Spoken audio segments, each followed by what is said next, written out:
Baik, Assalamualaikum warahmatullahi wabarakatuh. Baiklah, kepada anak-anak sekalian, karena saat ini kita sedang dilanda oleh wabah virus corona, maka kita akan membuka mata pelajaran sistem operasi ini secara online. Baiklah, untuk materi hari ini kita akan masuk ke materi sistem operasi closed source. Yang pertama-tama akan Bapak jelaskan kepada anak-anak sekalian yaitu apa itu sistem operasi. Sistem operasi closed source itu ialah sistem operasi yang dikembangkan secara internal oleh seseorang, kelompok atau perusahaan tertentu, dan sistem operasi ini tidak membuka secara umum kode programnya. Maksudnya dari sistem operasi closed source ini, mereka dikembangkan oleh suatu perusahaan dan kode programnya itu tidak disebarluaskan oleh mereka. Jadi sehingga sistem operasi itu tidak bisa dimodifikasi oleh orang lain atau pihak ketiga.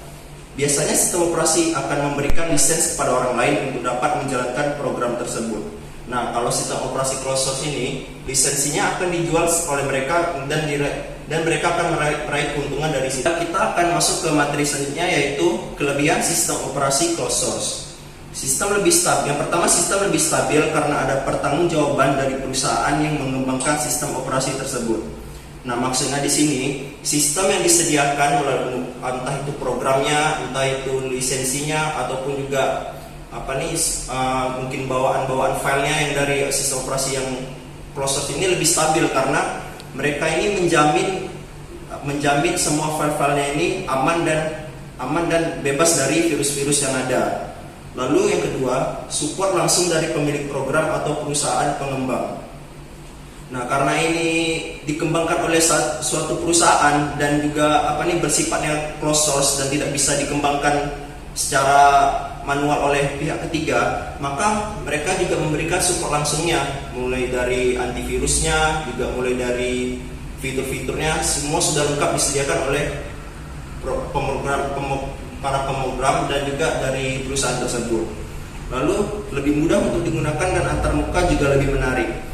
Nah, karena ini sudah diatur dan didesain oleh sedemikian rupa oleh para pemrogramnya, maka biasanya sistem operasi closed source ini memiliki desain UI yang lebih menarik daripada sistem operasi yang open source. Nah, kita lanjut ke kekurangannya. Kekurangan dari sistem operasi closed source. Yang pertama, mengharuskan user untuk membayar dengan jumlah tertentu untuk mendapatkan lisensi. Nah, karena ini lisensinya berbayar, jadi kita ini juga harus mengeluarkan sedikit uang untuk membeli lisensi dari sistem operasinya. Contohnya, kalian ingin menginstal Windows 7 atau Windows 8 lah di laptop kalian. Untuk mendapatkan versi originalnya, maka kalian harus membeli lisensinya agar kalian bisa memakai sistem operasi tersebut secara bebas dan free.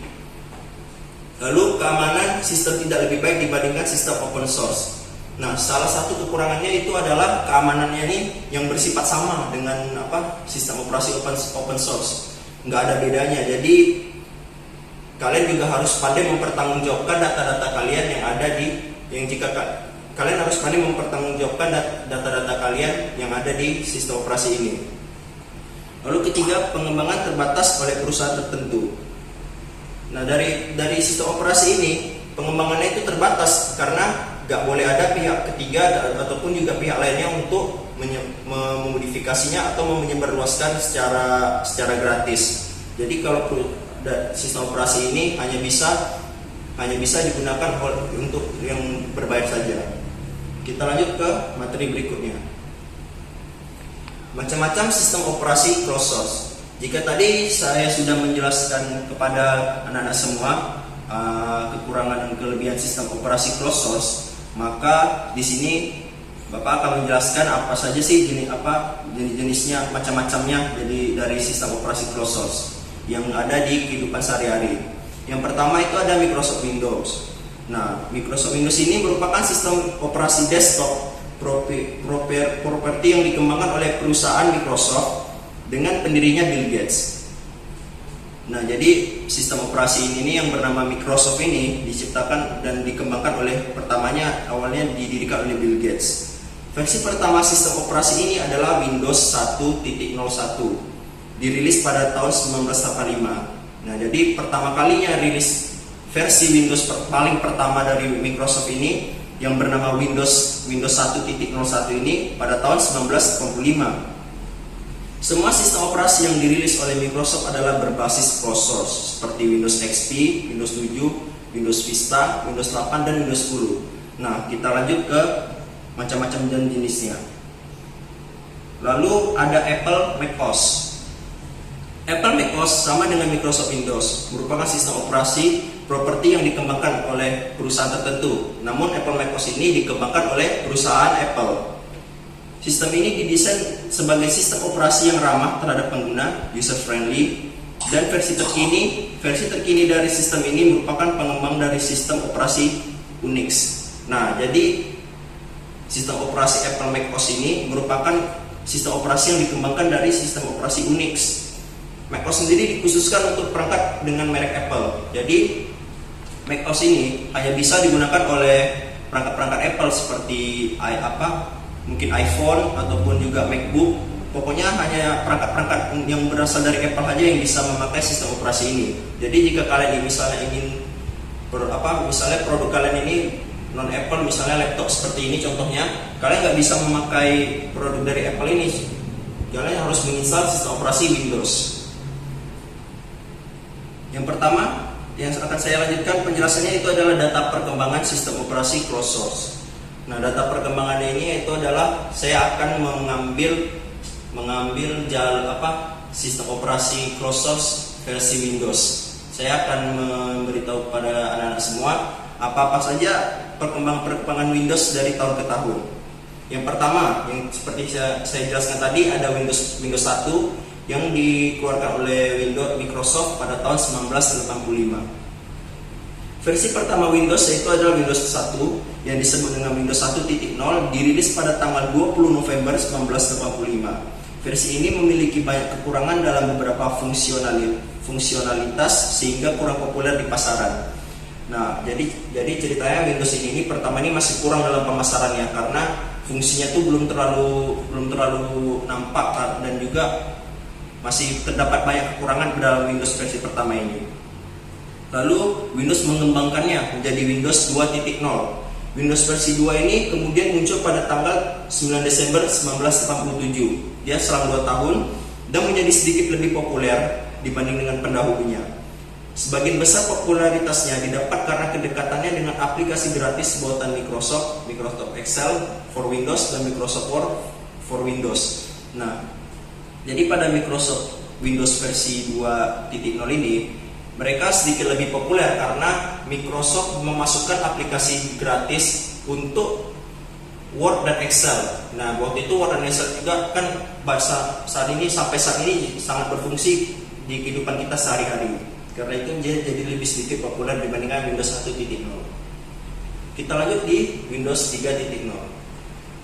Sistem operasi ini adalah yang pertama menyediakan grafis lanjutan dengan 16 warna dan 7 MB ruang hard disk. Nah, dari Windows 3.0 ini adalah sistem operasi pertama yang menggunakan grafis UI. Nah, jadi Windows 3.0 ini lebih sedikit berwarna dan lebih menarik tampilannya karena menggunakan 16 warna. Berbeda dengan Windows pendahulunya yang mungkin tampilannya biasa saja dan berupa teks. Dan 7 MB ruang hard disk. Dan dia memiliki ruang hard disk 7 MB untuk sebagai media penyimpanannya. Lalu dilanjut dengan Windows 95. Nah, pada Windows 95 ini terdapat fitur desktop, taskbar, dan tombol start yang dirilis pertama kali untuk Windows 95 ini. Jadi di Windows 95 ini fitur desktop seperti desktop, taskbar, dan tombol start pertama kalinya ini dia muncul di Windows 95. Apa sih fitur desktop itu? Fitur desktop itu yaitu adalah tampilan layar pertama dan tampilan layar antarmuka pertama yang ada di tampilan Windows. Seperti contohnya, misalnya kalian ingin mencari ikon aplikasi dari Word. Nah, di situ di desktop kan ada tuh. Nah, jadi kalian tinggal klik dari situ aja, nggak perlu kalian ketik-ketik untuk mencari Word di tempat-tempat lain. Lalu ada taskbar. Taskbar ini adalah kumpulan-kumpulan ikon atau kumpulan menu yang terdapat di bawah layar Windows. Lalu tombol start. Nah, jika kalian ingin mengakses lebih banyak aplikasi dan juga mengakses lebih banyak file bagi konsumen untuk membaca disk DVD dan perangkat USB. Nah, jadi Windows 98 ini merupakan Windows pertama yang support untuk mengolah file dari perangkat lain. Jadi misalnya pada saat itu, misalnya kalian ingin mengakses file penting kalian tapi kalian punya di perangkat lain, kalian bisa memindahkannya dengan seperti berupa floppy disk yang dulunya itu disket ataupun juga CD. Di Windows 98 ini sudah support semuanya. Lalu lanjut ke Windows 2000 profesional. Sistem operasi ini dirancangkan untuk para pelaku bisnis. Nah, jadi untuk orang-orang awam seperti kita atau orang-orang biasa saja yang tak terlalu begitu bekerja dalam dunia bisnis, kita disarankan untuk tidak menggunakan Windows 2000 ini.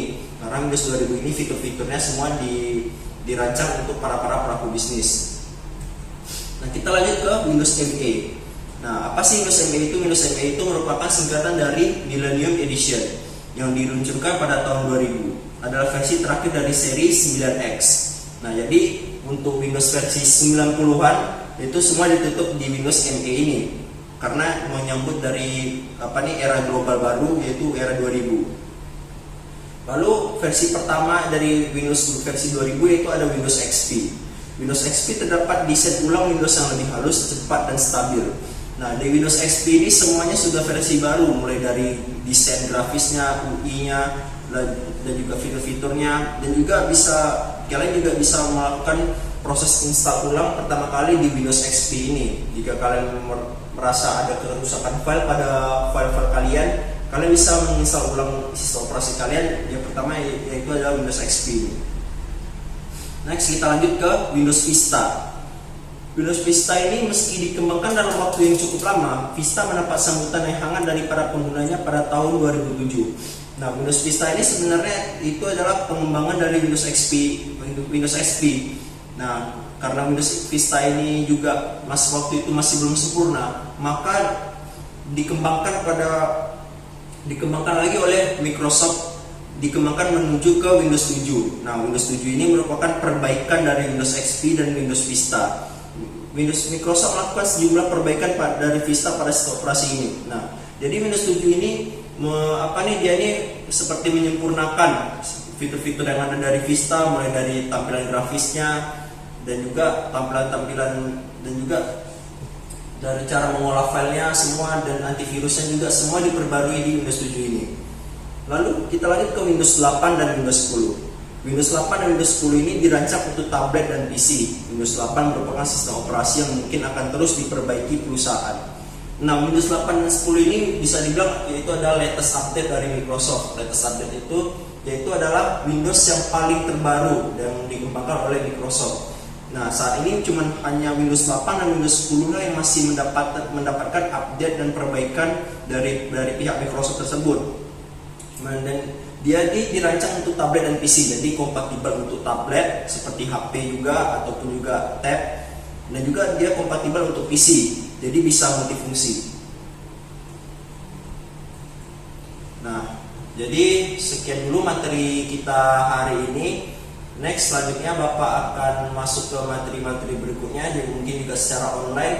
Nah, jadi Bapak juga akan memberi tugas kepada kalian, yaitu untuk mencari jenis-jenis dari sistem operasi Apple. Nah, jadi minggu depan mungkin Bapak akan periksa tugas kalian, mungkin kalian bisa kumpulkan ke email Bapak.